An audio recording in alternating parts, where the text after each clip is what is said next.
Kyle Crabbs, Jordan Reid of the Draft Network. And the Minnesota Vikings made some news, Jordan, this past week with their decision to move on from the Yannick Ngakoue experiment fairly quickly. You're very familiar with Minnesota. So, Jordan, how did we get to this point where Minnesota obviously moves a bunch of assets, acquires Yannick, and within 2 months they're trading him out, trying to recoup as many of their losses they could possibly get? I think the most simple answer to the question is just a mismanagement of the status of the team or the state of the team. And I say this all the time. I think the victory against the Saints in the playoffs last year kind of gave them a misconcoction of exactly what the temperament of the team was. And I think they thought they were a little bit closer than what they really were. And then you lose big time defensive pieces like a Linval Joseph, Xavier Rhodes, and Trey Waynes, and even a Mackenzie Alexander. So you're losing big time pieces on that side of the ball.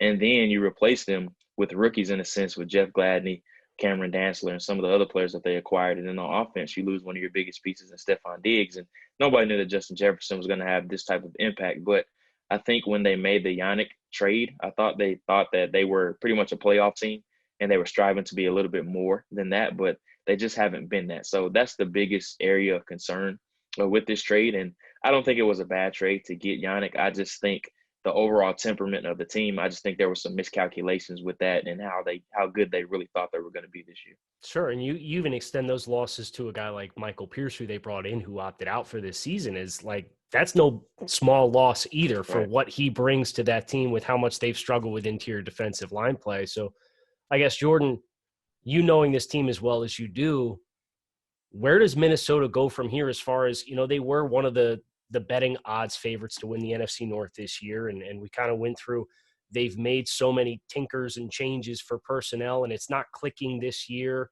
Is this a byproduct of kind of an odd offseason and lack of buildup? Are there real legitimate structural flaws in the way that this team is composed that could potentially prompt us seeing even more talent being shuttled out the way that they saw with Yannick Ngakoue? Yeah, and everything revolves around the Kirk Cousins contract. And I'm not saying that his contract has been an albatross to the team just because that's like the common narrative out there. But anytime you bring a high-priced quarterback in, there's always going to be some sacrificial moves that you have to make just because that's how the salary cap works.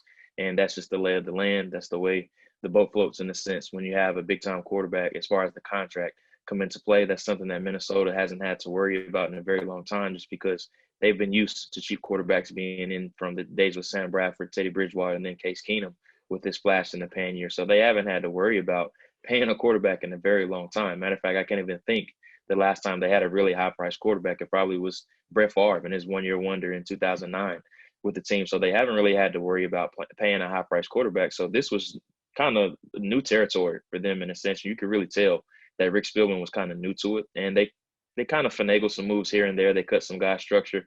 Riley Reef was a great example of a guy that cut some salary. Eric Kendricks was another one that cut some salary in order to fit some more guys in. But I think what you have to do is that you have to make some sacrificial moves, and I think that starts with Kirk Cousins. And I know that general managers hate admitting their faults. They hate admitting that they made a mistake. But I just think that's what Rick Spielman is going to have to admit with this move. And I think they need to get a young quarterback in there. And they're not going to be able to cut Kirk Cousins after this season. I just don't think they're going to be willing to consume that dead cap hit.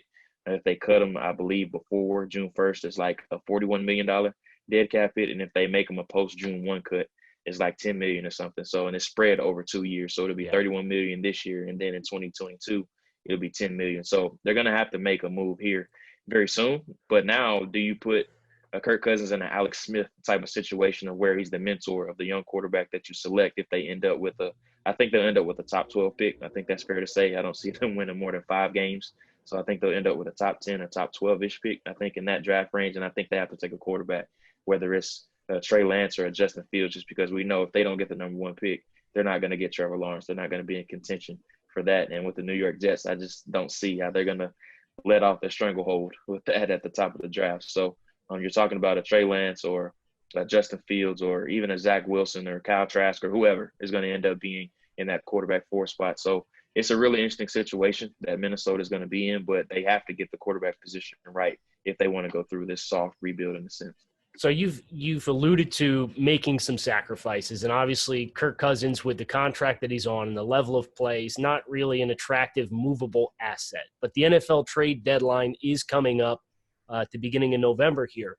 Are there any players under contract for Minnesota that, you could see a team who is contending this year potentially trying to make a move for a high-priced contract off of this Minnesota roster with this unique situation that Minnesota's in? They really haven't been in this position where they're going to be projected to be picking top 10 in quite a while. Well, there's three no-brainer guys to me, but I think it's a two and a possible situation. The first no-brainer is Riley Reif to me. I think you look at a team like the Tennessee Titans that just lost Taylor Lewan to a torn ACL, so now they're in search of a left tackle. So I think, getting a day 2 pick, hopefully, or even an early day 3 pick, I think that's very fair for Riley Reif with him being an impending free agent. I just don't see why you would hang on to him. And now you have a guy like Ezra Cleveland who's been playing guard for the most part, but now you see what you have in him as your left tackle. And if he doesn't end up panning out, that's why you use some of the draft capital that you consume from some of those picks or some of those players that you're trying to ship off. Anthony Harris is another obvious one to me. And you talk about a team like the Cleveland Browns who is searching for safety help. I think that's one that definitely could benefit from a guy like Anthony Harris who's playing on the franchise tag. I'm not sure if Cleveland's cap salary situation or if they can fit him in, but we know with Kevin Stefanski, he's a coach that has prior experience with going against him every day in practice.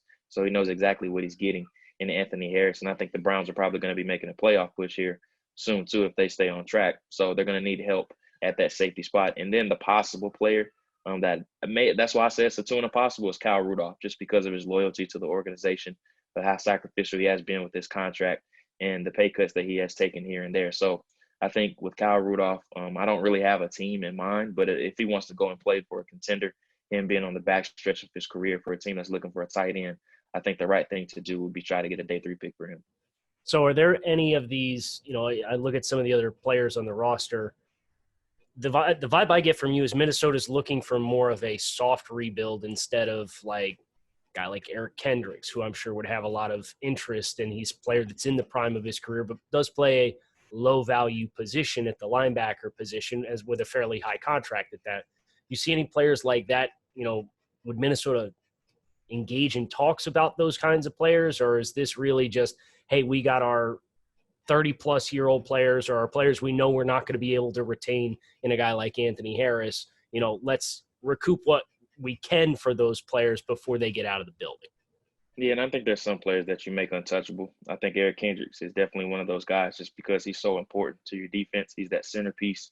And then Anthony Barr is another guy that maybe could be in that possible equation, but he's out for the season with a torn pec. So that's another guy that definitely could be on the chopping block in the offseason. But that's another subject for another day with him and his contract and how he's played thus far. But Eric Kendricks is a no-brainer as far as a guy you want as your future. I think he's a stalwart of the organization. Danielle Hunter is another one that is untouchable, who's out for the season now with the neck injury. But those two guys are definitely the untouchables.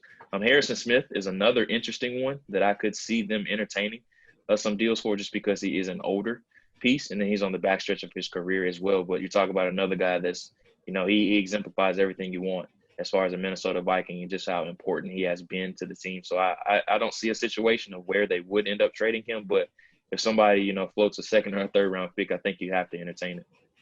My last question. We've talked a lot about the players on the field. Does this rebuild extend further up the ladder to perhaps the coaching situation with Coach Zimmer? How hot is this seat going to get now for him? I know they just gave him a contract extension, and we've talked a little bit about that in some of our staff meetings here at TDM, but I'm just kind of curious as this season progresses, how warm you think this seat might get for Zim.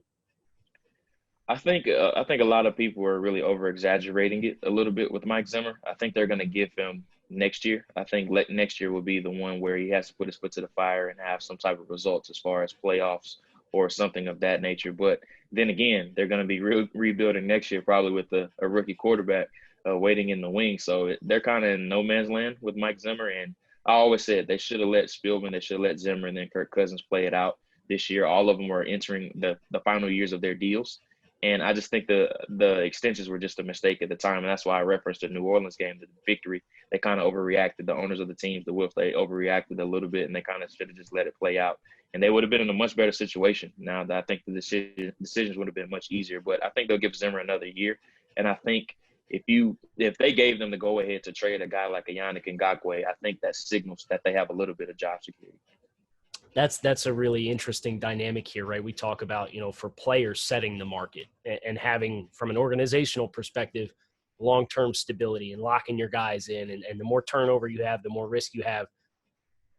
But if you blink once and make the wrong call, what you end up doing is giving yourself almost no flexibility to pivot as teams go. And for a team like Minnesota, who's been trying for a couple years now to really get over the hump, they don't have the flexibility, as they've seen some of these decisions that they've made kind of compound with the weird off season and Kirk Cousins kind of really hitting that plateau as a quarterback. And now we're kind of at a crossroads, and that's how you get to a point where you trade for Yannick Ngakoue, and then 2 months later you're shipping him out trying to get whatever you can for him. So will definitely be a storyline to watch the rest of this season. Minnesota chasing the Jets along with the rest of the NFL in the Trevor Lawrence sweepstakes. Kyle Crabbs, Jordan Reid.